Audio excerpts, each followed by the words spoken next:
कुछ नया हर बार आप मुझसे कमेंट करके कहती हैं ना कि कुछ बिल्कुल नया और हट के दिखाइए। तो लीजिए आपकी भारी डिमांड पर इस बार आपको इस वीडियो में बिल्कुल नए और अनोखे आइडियाज़ देखने और सीखने को मिलेंगे। आज मैं आपके साथ शेयर कर रही हूँ 11 ऐसे धमाकेदार, अनोखे और जादुई हैक्स जो आपका समय, पैसा और रोज की किच-किच सब कुछ बचा लेंगे। इस वीडियो में शेफ़ का वो सीक्रेट भी छुपा हुआ है जो आपके घर के सादे और सिंपल खाने को सीधे रेस्टोरेंट जैसा टेस्टी और मज़ेदार बना देगा। इसके अलावा गैस पर छोटे बर्तनों के लुढ़कने की जो सबसे बड़ी आफत है ना, उसका भी एक जादुई जुगाड़ मैं आपके लिए लेकर आई हूँ, जिसे देखकर आप सच में चौंक जाएँगे। तो अब कुछ नया देखने के लिए तैयार हो जाइए और बिना एक सेकंड वेस्ट किए चलिए शुरू करते हैं आज का ये धमाकेदार वीडियो।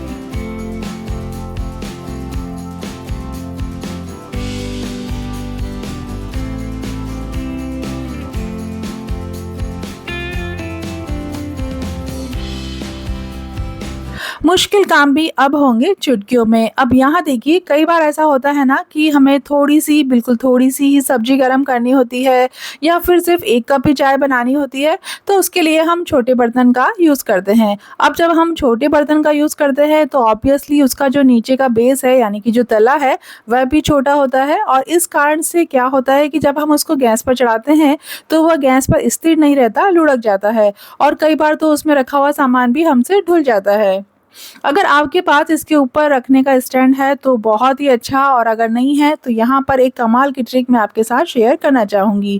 जैसे मेरे पास यहाँ पर देखिए 3 बर्नर वाली गैस है, तो मैं क्या करती हूँ, एक बर्नर के स्टैंड को निकाल कर दूसरे बर्नर के ऊपर रख देती हूँ। इससे क्या होता है कि मेरे बर्तन को एक बढ़िया सपोर्ट मिल जाता है और वह अब एकदम स्टडी, स्थिर रहता है। अब मैं गैस जलाकर अपना काम आसानी से कर लेती हूँ। देखिए, जैसे मैं यहाँ पर चाय बना रही हूँ, तो कितनी ईज़िली यहाँ पर चाय बन पा रही है। तो इस तरीके से जब आपके बर्तन का बेस छोटा हो और आपको उसमें काम करना हो, तो आप भी ये ट्रिक आज़मा सकती हैं। ऐसा करने से आपका बर्तन कभी लुढ़केगा नहीं और आपका खाना भी कभी वेस्ट नहीं होगा। सीधे सिंपल लैंग्वेज में इस तरीके से आप छोटे बर्तन का यूज़ कर पाएँगी और यूज़ करते समय उसमें रखा हुआ सामान डूलेगा नहीं, जिससे ना हमारी गैस वेस्ट होगी और ना सामान हमारा वेस्ट होगा। तो ये एक बढ़िया आइडिया है, आप ट्राई करके ज़रूर से देखिएगा।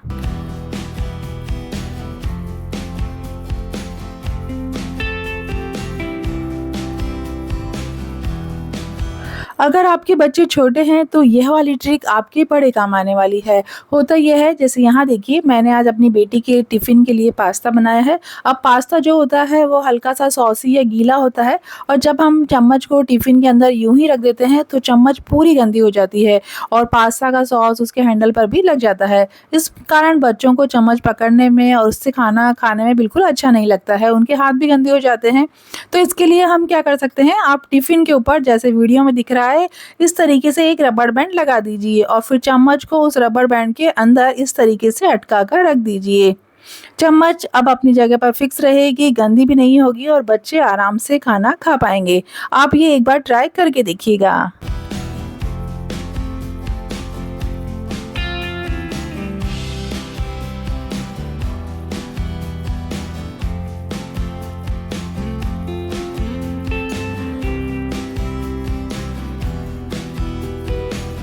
क्या आप जानते हैं कि टमाटर का छिलका हटाकर खाने के पीछे हमारे पाचन, यानी कि डाइजेशन और स्वास्थ्य से जुड़े कई बड़े कारण हैं।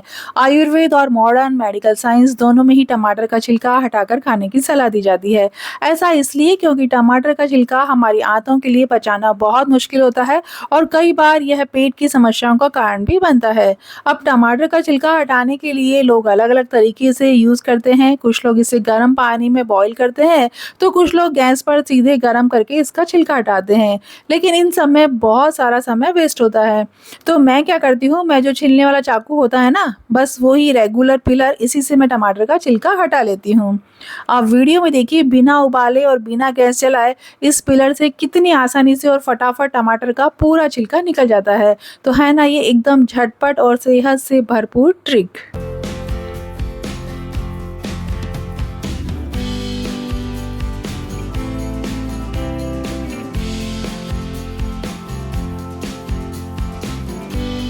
ये तो हम सभी जानते हैं कि बोतल को अच्छे से धोने के बाद उसे प्रॉपर तरीके से सुखाना बहुत ज़रूरी है, क्योंकि अगर बोतल के अंदर थोड़ी-सी भी नमी या पानी की कुछ बूंदें रह जाती है, तो उसमें से थोड़े ही दिनों में एक गंदी सी स्मेल आने लगती है और इतना ही नहीं, उस नमी में बैक्टीरिया और फंगस पनप जाते हैं, जिससे बच्चों या बड़ों को उल्टी, पेट दर्द या इन्फेक्शन का खतरा हो सकता है। इसलिए बोतल को अंदर तक सुखाना बेहद ज़रूरी है। अब यहाँ देखिए, मेरे हस्बैंड भी ऑफ़िस में खाने के साथ रोज़ छाछ की बॉटल लेके जाते हैं।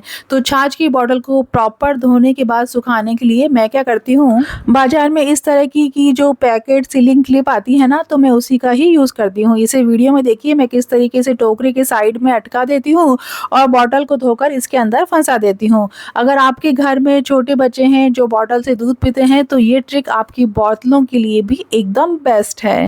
इन क्लिप्स के कारण एक्चुअली होता ये है कि बॉटल के अंदर हवा अच्छे से जा पाती है और सारा पानी नीचे की साइड बह जाता है और बॉटल बिना किसी महक के फटाफट अंदर तक सूख जाती है। तो ये एक बहुत ही अच्छा आइडिया है, आप एक बार ट्राई करके ज़रूर से देखिएगा।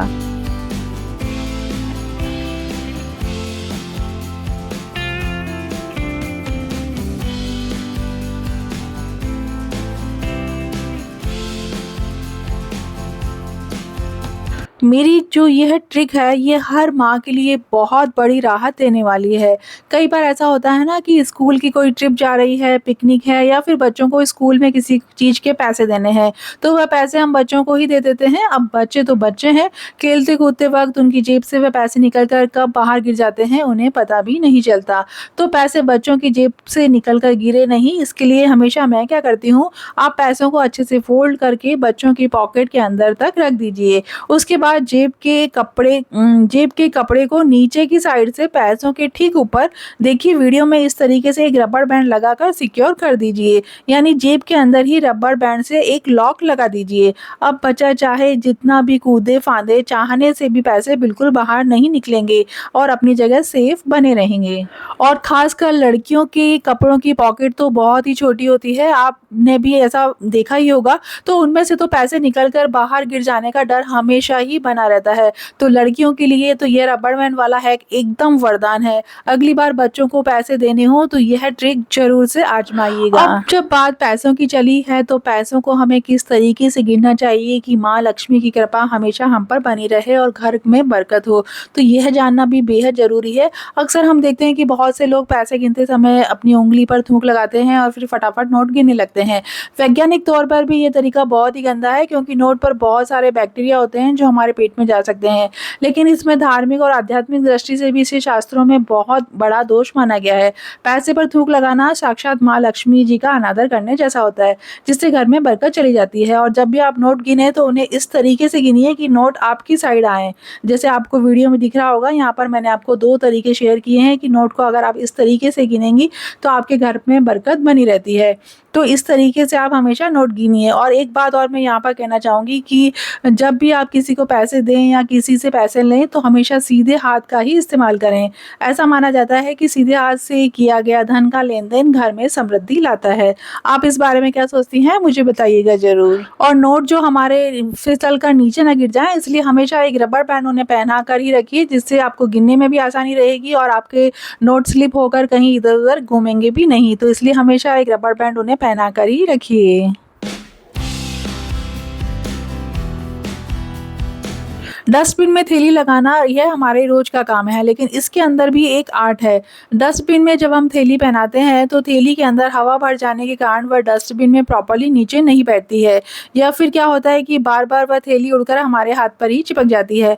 तो इसके लिए हमें क्या करना है, आप वीडियो में देखिए। थैली को हमें नीचे की साइड से बीच में से पकड़ अच्छे से सिकोड़ देना है, यानी कि पूरा समेट लेना है और फिर सिकड़े हुए हिस्से को डस्टबिन के अंदर डालना है और ऊपर के हिस्से को डस्टबिन के कोनों पर पहना देना है। इसके बाद अंदर हाथ डालकर थैली को नीचे की साइड से फैला देना है। ऐसा करने से थैली के अंदर की सारी हवा आसानी से बाहर निकल जाती है और थैली बिना किसी झंझट के डस्टबिन के अंदर एकदम परफेक्टली फिट बैठ जाती है। भले ही ये बहुत ही सिंपल सी ट्रिक है, लेकिन रोज काम आने वाली एक बहुत ही काम की ट्रिक है। अगली बार डस्टबिन में थैली लगाते वक्त इस आर्ट को आप जरूर से आजमाइएगा।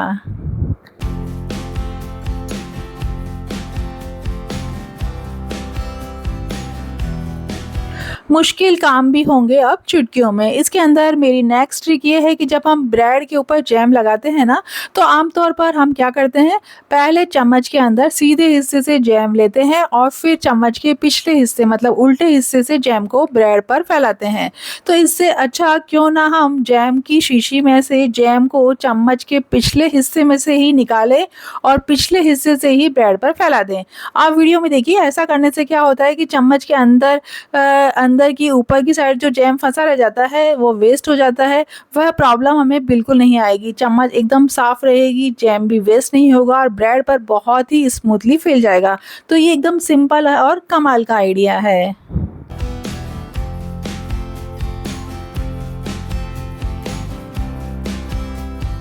और यहाँ पर भी मेरी एक और बोनस टिप है। अगर आपका जैम फ्रिज में रखे रहने के कारण थोड़ा-सा हार्ड या कड़ा हो जाता है, तो उसे शीशी में से निकालने से पहले हल्के हाथों से एक फोर्क से थोड़ा-सा क्रश कर लीजिए, यानी कि मैश कर लीजिए।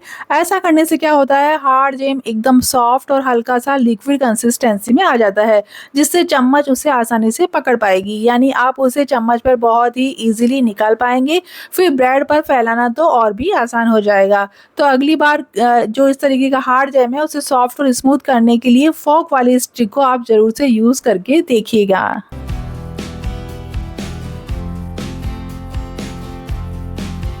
और अब आ गए हैं हम हमारी नेक्स्ट टिप पर, जो आपके खाने के स्वाद को सीधे रेस्टोरेंट जैसा बना देगी। क्या आप जानते हैं कि कसूरी मेथी को हल्का सा गर्म करने से उसके अंदर जो नेचुरल ऑयल होता है वो बाहर आ जाते हैं और यही ऑयल्स असली जादू करते हैं।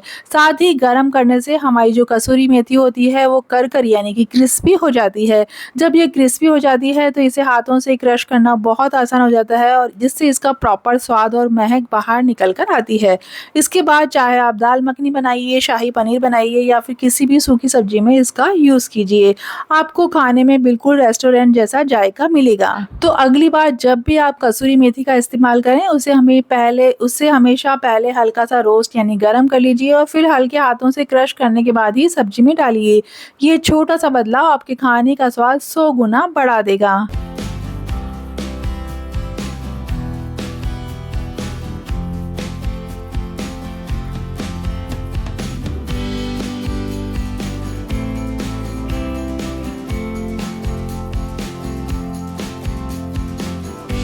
अब यहाँ पर भी मेरी एक और बहुत ही काम की बोनस टिप है। जैसे देखिए, मैंने यहाँ पर सिर्फ थोड़ी-सी कसूरी मेथी को ही गरम तवे पर रोस्ट किया था।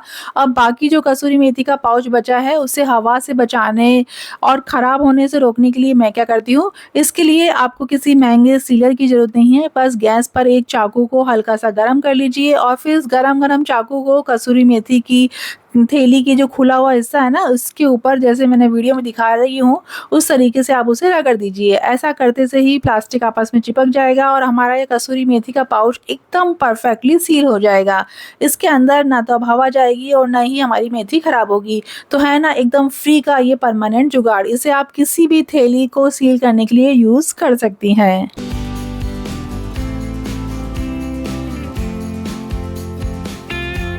अब यह तो हर घर की एक ऐसी रोज की प्रॉब्लम है जिससे हर कोई परेशान है। होता ये है कि जब भी हमें इमरजेंसी में टेप की ज़रूरत होती है तो इस टेप का सिरा यानी कि किनारा हमें जल्दी से मिलता ही नहीं और हम उसे उँगलियों से खुरच-खुरच कर ढूँढते रह जाते हैं।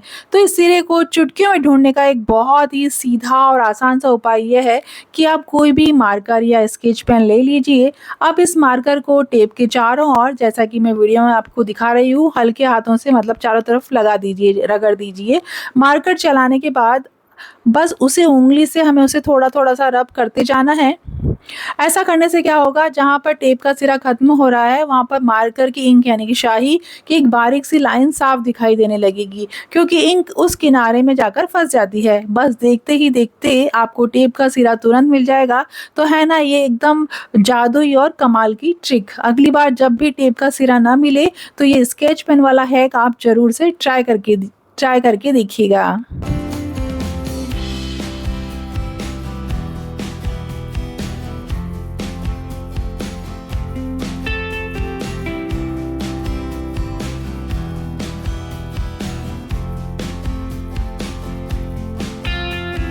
स्टेपलर की पिनों के बिना स्टेपलर का यूज़ एकदम बेकार है। एंड वक्त पर जब पिन खत्म हो जाती है तो हमें पूरा डिब्बा ढूंढना पड़ता है।